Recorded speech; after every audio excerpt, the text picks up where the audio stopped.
Every prosopographical database is not only a source of information on individuals, but also contains a plenitude of relational data on the connections between persons.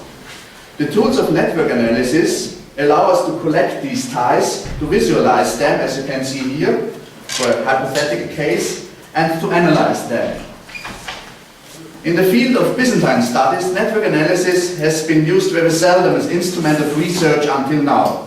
To my knowledge, the first attempt in this respect was the study of Margaret Mallet on Archbishop Theophilus of Ohrid.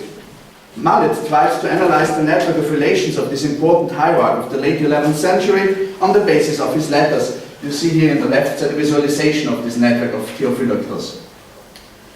She also visualized Theophilus' network and divided it in zones of intimacy. But she did not make use of the quantitative analytical tools of network research. This has been done recently by Giovanni Ruffini in his book on social networks in Byzantine Egypt, published in 2008. On the right you can see his network of individuals for the region of Aphrodito for the period between 510 and 590 Common Era.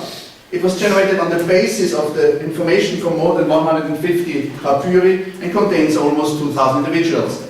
I have to say that there are severe problems in the study of Ruffini. I will not go into detail here, but there are a lot of them.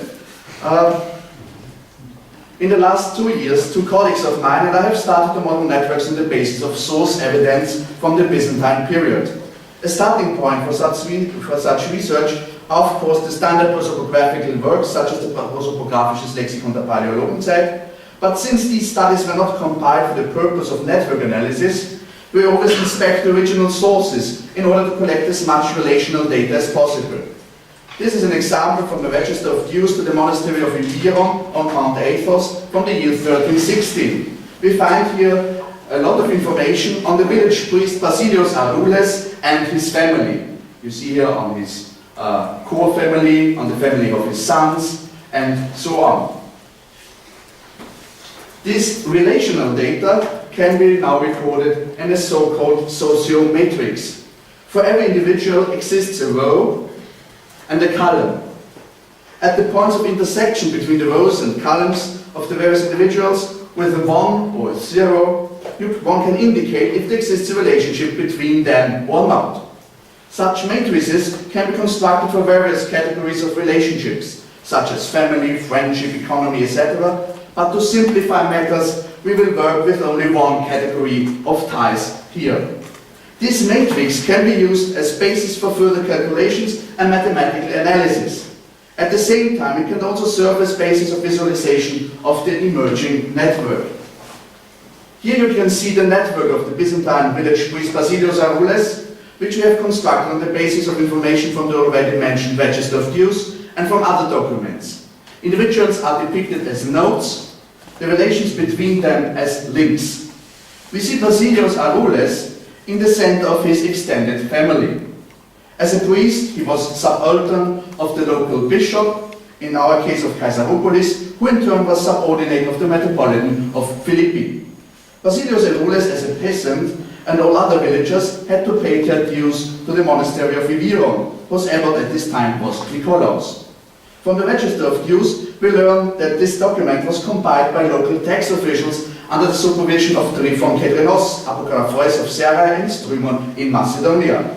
These three authorities, metropolitan, monastery and provincial administration, in turn were connected to the highest figures in church and state, the patriarch and the emperor. Thus, these networks connected the entire Byzantine society, from the ordinary village priest to the Basileus Don Romeo. Network analytical tools also allow us to differentiate between undirected relations, such in our example of Arules, and directed relations, such as flows of information from one individual to another or ties of authority. Directed relations are depicted as arrows in a network graph. It is also possible to add a quantitative attribute to a link for the flow of resources or money, for instance. Such a network model is called a weighted graph, and the weight of every link can be indicated with numbers or with variants of arrows. An example of a directed graph is the network of teachers and disciples, which we have constructed for the leading scholars of the late Byzantine period for the time between 1204 and 1453. An arrow always leads from a scholar to his disciple or his disciples. The underlying structure becomes visible if we remove the labels from our notes.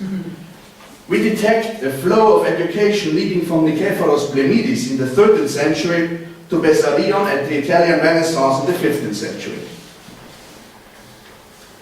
It is not only possible to differentiate between various kinds of relations, but also various categories or modes of nodes. In the left example, you see a network with two categories of nodes. We have used such two-mode networks to differentiate between persons and events they took part in, bishops and sessions of the Synod of Constantinople, for instance. Such two-mode networks can also be transformed in one-mode network. If you imagine, for instance, that the participation of two individuals in the same event creates a relationship between them, network A can be transformed into network B. Finally, we can also construct more than two categories of nodes. For this example, we have augmented our hypothetical network of medieval doctors, their pupils and patrons, with four further categories which could be found in the future database. How can this be done? First, we define various node classes. In our example, agents, this would be individuals, persons, belief, such as religious denominations, for instance, objects of knowledge, such as medical manuscripts, for instance, organizations such as monasteries or hospitals, and finally, locations. Second, we define the possible networks within or between node classes, agent-agent, agent-belief, etc., and register the various relations. Thus, we create a multi-mode network. As already mentioned, a two-mode or a multi-mode network can also be transformed into a one-mode network. If we take a look on the network of individuals and locations, for instance, we could assume that these individuals create ties between the various cities and thus construct a one-mode network of localities.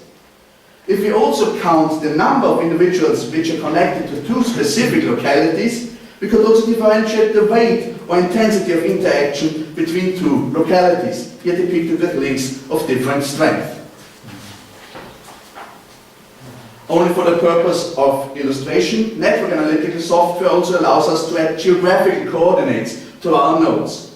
Such, we can also take into account the spatial dimension of networks. My colleague Mikhailo Popovic has concentrated his research on historical geographical networks in the last time and combines network analytical tools with the instruments of geographical information systems. Social and other relationships, of course, change and nodes appear and disappear. Our software tools therefore permit a dynamic modeling of networks. Nodes and ties can be connected with starting dates and terminal dates.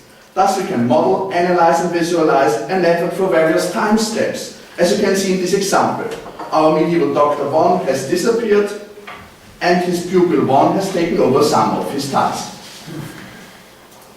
Finally, and only in a nutshell, since this topic is huge, we will take a short look at the possibilities of network analysis. There exist many methods of how to analyze a network. A very simple characteristic of the nodes in a network is their degree, or simply the number of links they have to other nodes. In a small network like our example, it is of course possible to count the number of links. You can see the outcome on the right side. The degree allows us to identify the most central actors in a network with regard to their number of relationships. In our case, the two most central nodes are medieval Dr. 2 and medieval Dr. 1.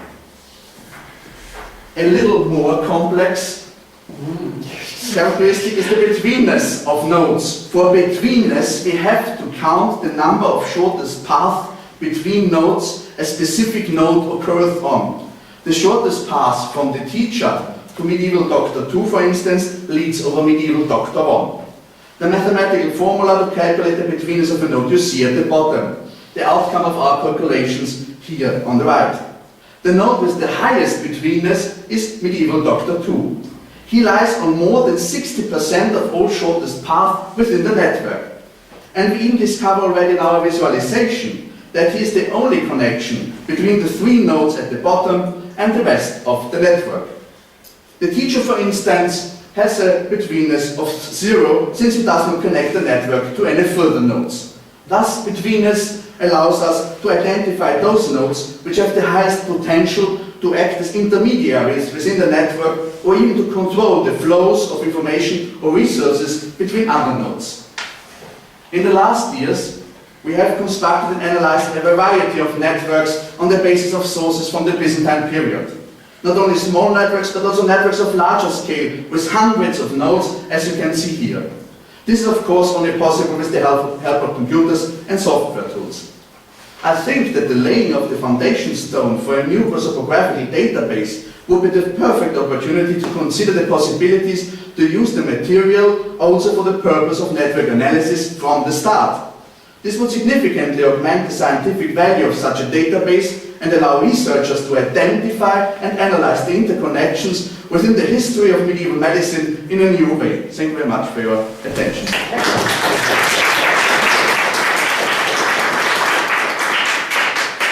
That may be the only algebraic formula that we will see today. I'm not sure if we'll see any more. Thank you.